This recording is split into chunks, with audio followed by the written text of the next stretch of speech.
A4C all for Christ. నీవు సత్క్రియ చేసిన ఎడల తలనెత్తుకొనవా? సత్క్రియ చేయని ఎడల వాకిట పాపము పొంచియుండును. ప్రార్థన. ప్రేమమయుడా, కృపామయుడా, మా ప్రియ పరలోకపు తండ్రి, మహిమగల మీ నామమునకు స్తోత్రములు దేవా. అయా, సత్క్రియలు చేసే హృదయం, సత్యమును అనుసరించి నడుచుకునే మనస్సు మాకు ఇవ్వండి తండ్రి. మేము చేసిన దుష్క్రియలను బట్టి సిగ్గుపడుతున్నాము.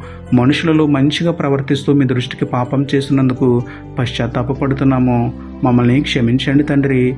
దురాశలు, దుష్క్రియలు విడిచిపెట్టి సత్క్రియలు చేపట్టి మీ సత్యాన్ని ప్రకటిస్తూ మీకు మహిమ తెచ్చేలా జీవించుటలో మాకు సహాయం చేయమని వేడుకుంటూ, సత్పురుషుడును సత్యదేవుడునైన మీకే స్తుతులు చెల్లించుకుంటూ, నమ్ముట నీ వదననైతే నమ్మువానికి సమస్తమును సాధ్యమే అన్న విశ్వాసంతో యేసయ్య పరిశుద్ధ నామములో ప్రార్థించి పొందుకున్నాము పరమ తండ్రి.